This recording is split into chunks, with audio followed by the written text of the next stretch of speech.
अस्सलाम वालेकुम my dear viewers, कैसे हैं आप। उम्मीद करता हूं कि अल्लाह ताला की फजल करम से आप खैरियत से होंगे। मेरा नाम शाहिद भट्टी और आप देख रहे हैं जी शाहिद भट्टी व्लॉग्स। ये जो ट्रैफिक आ रही है ये आज़ादी चौक की तरफ से आ रही है और इस तरफ जो है वो बदामी बाग लारी अड्डा है।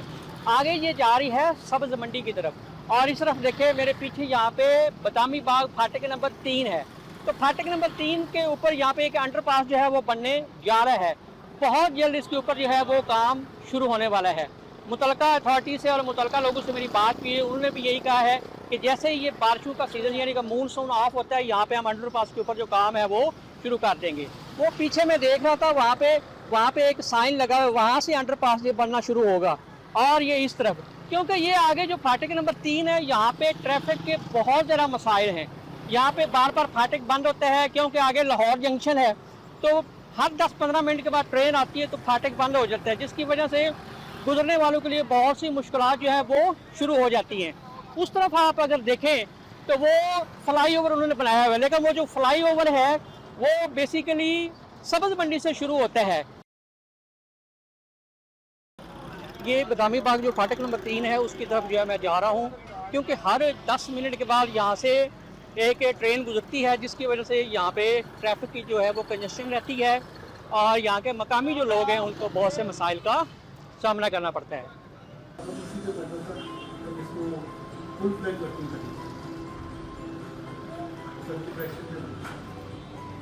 ये देखिएगा,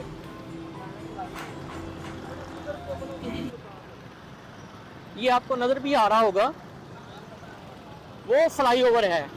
ये सब्ज़ मंडी आगे है और सब्ज़ मंडी से ये फ्लाई ओवर शुरू होता है और इधर से होता होता ये आगे बदामी बाग, दाता नगर, उस्मान चौक की तरफ जो है वो जाता है।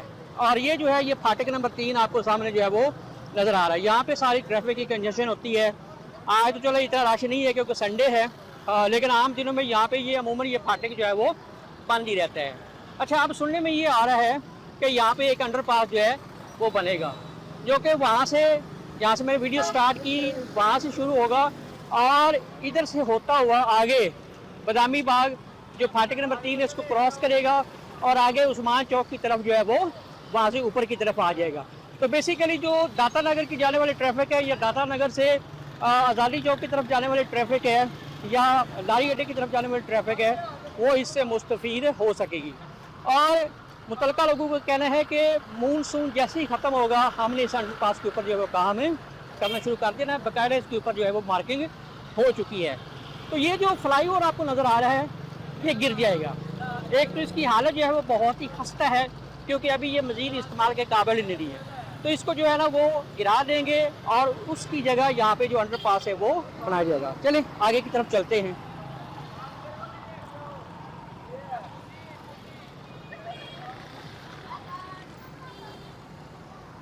लेट नहीं आ रहा, 3 दिन से ट्रांसफार्मर खराब है, उसका वीडियो बना लो। इसकी 3 दिन से ट्रांसफार्मर खराब है, इस इलाके का लाइट नहीं आ रहा, वो बना लो। लीटर भी देंगे तो देखिए कैमरा देख कर हाल बनने के फिर अपने मसाइल शुरू हो जाते हैं। वो कहते हैं 3 दिन से बदामी बाग के एरिया की जो लाइट है वो नहीं आ रही, ट्रांसफार्मर खराब है। हाँ जी, ये है बदामी बाग जो है ये फाटक नंबर 3 है। तो हर 10 मिनट के बाद 15 मिनट के बाद यहाँ से ट्रेन गुजरती है और ये जो फाटक है ये बंद हो जाता है। ये देखिएगा, ये जो आगे है इधर से शेखुपुरे की तरफ आप जा सकते हैं और ये जो है ये लाहौर जंक्शन की तरफ जो है वो जा रहा है। अब चूँकि हर 10-15 मिनट बाद यहाँ पे ट्रेन आती है, जिसकी वजह से यहाँ पे जो है ना वो फाटक को बंद करना पड़ता है और अहलियान इलाका का कहना है कि दोपहर 2 बजे से लेकर रात 10 बजे तक ये फाटक बंद ही रहता है। अब ये जो फ्लाई ओवर है ये बनाया तो इसी मकसद के लिए गया था कि जो यहाँ पे जाने वाले लोग हैं, दादा नगर की तरफ जाने वाले लोग हैं, वो इस फ्लाई ओवर का इस्तेमाल करेंगे। लेकिन फ्लाई ओवर जो है ना वो इतना सक्सेसफुल नहीं रहा। उसकी वजह ये है कि ये सब्ज़ मंडी से शुरू होता है और मतलब कि काफ़ी ज़्यादा जो लोग हैं जो इधर जाना चाहते हैं उनको काफ़ी वला पड़ जाता है, जिसकी वजह से वो इसका इस्तेमाल करते ही नहीं है। वो इधर जो है ना जब आते हैं तो इसमें फंस जाते हैं और वहाँ पे घंटों जो है उनको यहाँ पे खड़ा होना पड़ता है। तो ये अंडरपास जब बन जाएगा तो इससे इलाके के बहुत से जो मसाइल हैं वो हल हो जाएंगे।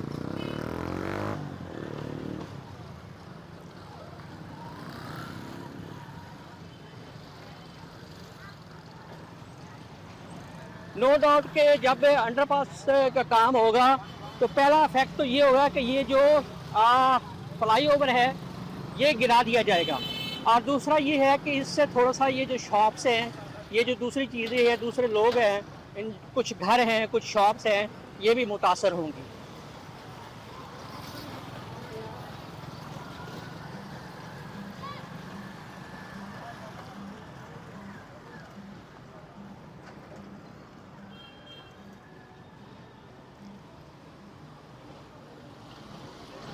ये देखें, ये फ्लाईओवर की ज़रा हालत चेक करें कि ये कितना खस्ता हाल हो चुका है।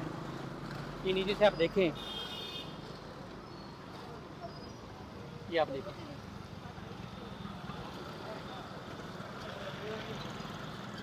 तो ये इस इलाके के जो काउंसलर है उससे मेरी फ़ोन पे भी बात हुई थी, उसने भी यही कहा था कि जब दाता दरबार का अंडरपास है वो मुकम्मल हो जाएगा और जब मानसून का मौसम जो है वो ख़त्म हो जाएगा तो यहाँ पे जो काम है एलडीए वो शुरू कर देगा। तो अब दाता दरबार का जो अंडरपास है उसका तो बाकायदा इफ्तिताह हो चुका है, वो वर्किंग कंडीशन में है, वो चल भी रहा है, और मानसून भी तकरीबन यहाँ पे जो है वो गुजर ही गया समझे। तो उम्मीद ये की जा रही है आने वाले 15 से 20 दिन के अंदर इस अंडरपास के ऊपर जो है वो काम जो है वो शुरू होगा, और सबसे पहले ये जो फ्लाईओवर है इसको गिराने के जो प्रोसेस है वो शुरू किया जाएगा। और ये जब अंडरपास बन जाएगा, नो डाउट कि थोड़ी सी तकलीफ तो होगी हरियाणा इलाका को, यहाँ पे जो प्रतापी बाग के रहने वाले लोग हैं, लेकिन ये है कि जब ये बन जाएगा तो फिर वो लोग जो इस रेलवे फाटक नंबर 3 का इस्तेमाल करते हैं और आगे दाता नगर की तरफ जाते हैं, या दाता नगर से जो है वो आज़ादी चौक की तरफ जाना चाहेंगे, या सब्ज़ मंडी की तरफ जाना चाहेंगे, या लाहौर के दीगर इलाकों की तरफ जाना चाहेंगे, उनको थोड़ी सी जो है वो सहूलत हो जाएगी। तो आप जो है अपनी राय का जो इजहार है वो आप कमेंट सेक्शन में कर सकते हैं कि यहाँ पे अंडरपास जो है वो बढ़ना चाहिए या नहीं बढ़ना चाहिए, और अगर बढ़ना चाहिए तो क्यों ज़रूरी है, और क्या ये फ्लाईओवर जो है इसको गिराया जाना चाहिए या इसको नहीं गिराया जाना चाहिए। और वीडियो कैसी लगी, अपनी राय का जो इजहार है वो कमेंट सेक्शन में आपने ज़रूर करना है। इसके साथ ही शाहिद भट्टी को इजाज़त दीजिए, अपना बहुत ख्याल रखिएगा। अल्लाह हाफ़िज़।